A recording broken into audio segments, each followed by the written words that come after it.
Hi guys, welcome back to my channel. Welcome to a new video. If you're new here, be sure to subscribe, and if you enjoy this video, be sure to give it a thumbs up. Let's get into today's stories. Am I wrong for not allowing my son to go to his paternal grandparents' anniversary BBQ because his father's stepchildren will be there?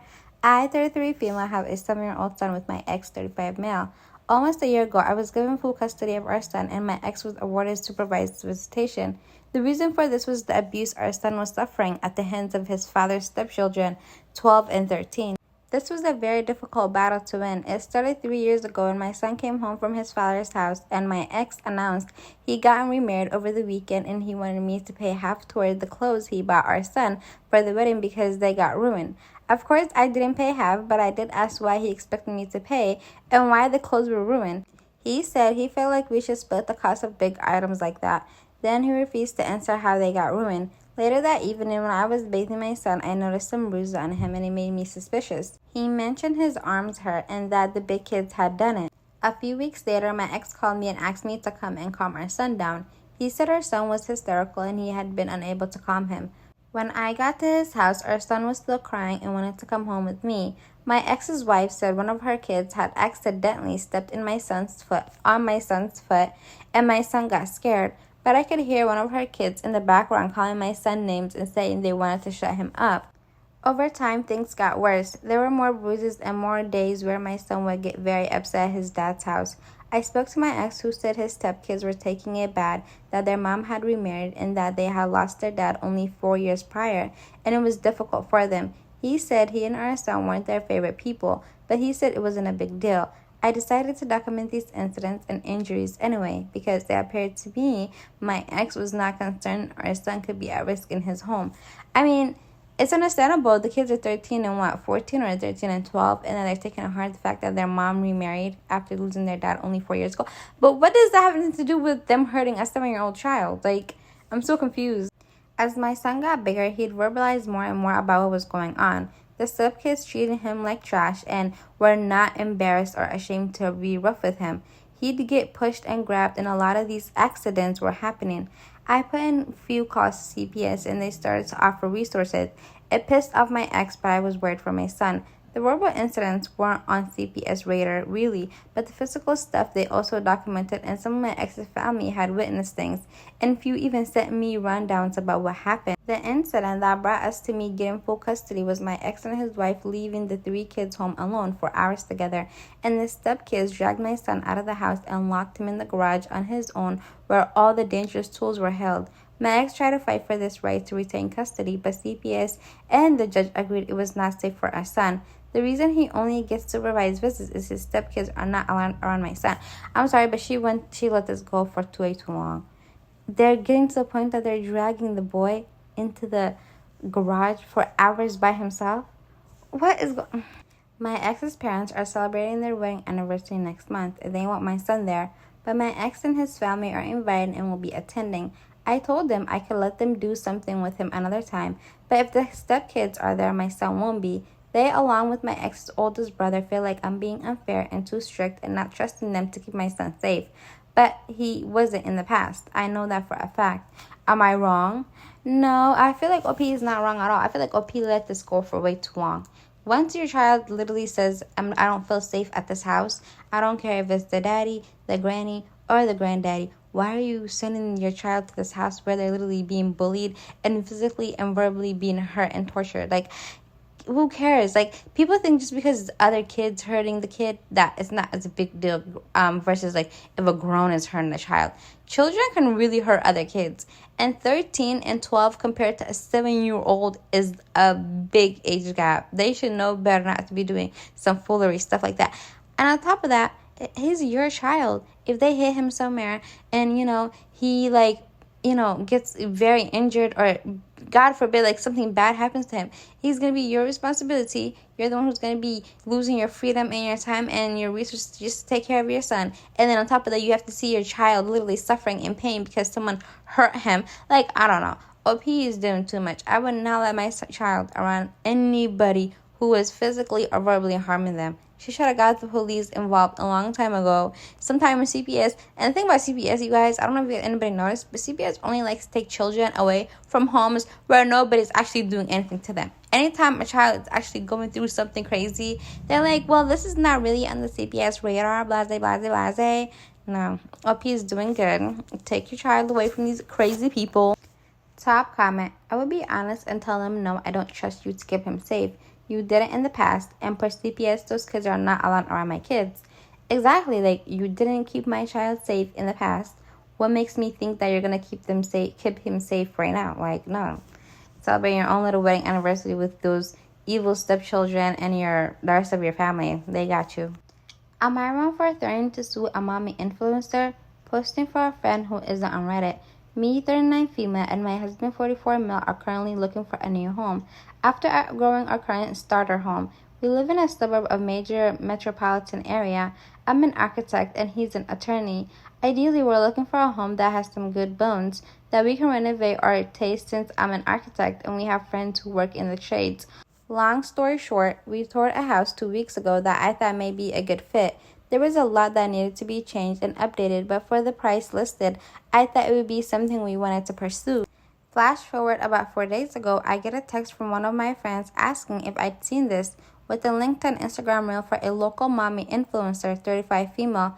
I click on it and a security camera video of my husband and I walking through the home on a tour with our realtor, and she's taken all the clips where I was talking about things that I didn't like or what I would change, and she split it up, and so it looks like I'm being highly critical of her home. The rest of the video is her saying she would never sell to us because we're mean and nasty people. Our faces are clearly visible in the videos, I might add. My husband drafted up a cease and desist letter yesterday threatening legal action unless she removes the videos. And now she's blasting us all over town to Kingdom come with her little army of mommy trolls on my husband's law firm social media account and my firm's webpage. Mind you, I'm the owner of my firm, so it doesn't make a difference for me, but it does for my husband. She hasn't taken down the video yet, and we are fully prepared to take her to court if she doesn't. My realtor is extremely embarrassed and said that the other realtor is embarrassed as well. Needless to say, we are not pursuing her house anymore and are taking a pause while we deal with this. Two of our friends said we should have just tried to write it out and let it pass because this type of things always does. But I just cannot let her do this. Am I wrong? Anyways, I don't think they're wrong at all because, I don't know, you guys. In this day and age, I feel like the more days go by, the crazier and more comfortable people get with social media. People are posting any and everything on these damn platforms. Like, misusing social media is literally just getting out of hand. Why would you post this? This is so weird. Who is gonna buy your house when you're every time we're renting a house? I mean, we never bought a house, but every time we're renting a house, when you're looking through a house and you're touring it, you're gonna have opinions on the house. You're gonna say, "Oh, I don't like X, Y, and Z." You don't have to be really rude or mean or nasty or make up lies. But if you don't like something, you're gonna verbally say it to the person that you're with. Why? Who thinks, oh, I'm getting recorded? Why are you recording people without their permission? Anyways, like, you people are going crazy. Like, who's gonna buy her house now? Am I wrong for refusing to let my kids see my mother after she sold the home I paid for? For nearly 9 years, I lived and paid for a home under the agreement that once it was paid off, my mother would transfer the title to me. The home was in her name, but I covered the mortgage, lot rent, and all expenses. I also put my own money into renovations and repairs like new flooring, light fixtures, refurnishing cabinets, replacing appliances, and fixing the oven. My mom originally bought the home in 2015, planning to leave her husband. When she changed her mind about the divorce, oh, okay. No.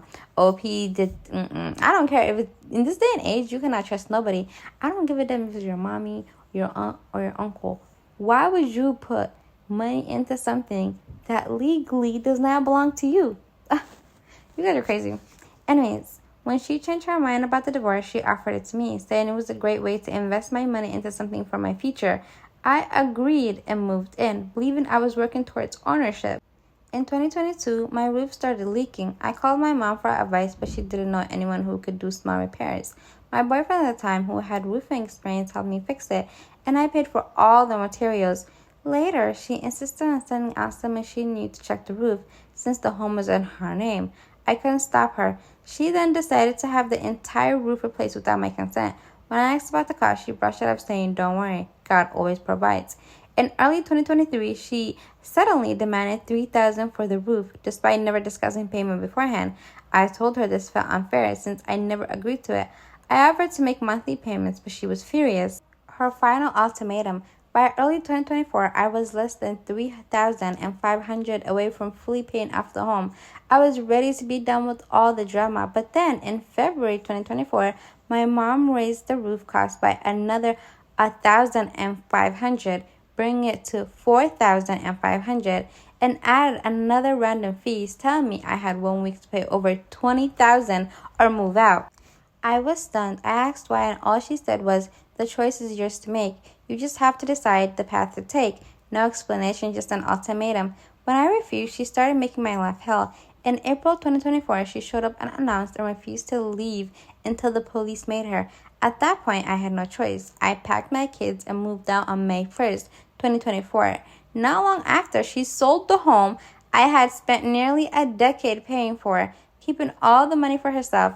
My family thinks I should just move on. Now my family says I'm the bad guy for cutting her off and keeping her grandkids away. But my kids want nothing to do with her. They were old enough to understand what happened and felt as betrayed as I did. I'm sorry, but she sold the home? And mind you, OP started, I think, paying off for this home since 2015. 2024 was just last year, like literally 2 months ago. So that means she was paying for the house for 9 years? No, I would never ever speak to my mother if she did this to me. That's crazy. My family says I should just move on because it's not worth losing family over. But I just can't forget about all the money I put into that home. It's been almost a year and I am now seeking legal advice because I refuse to let her get away with it. I feel like I owe her nothing at this point. But my family keeps guilt-tripping me, saying I'm being too harsh. Am I wrong for refusing to let my kids see my mother and not just moving on like my family wants me to? Absolutely, positively not. I feel like just because people get away with so much stuff that they have no business doing to begin with, just because they're your family. Oh, it's your family, it's your brother, it's your mother, it's your cousin, it's your granny, it's Uncle Bob.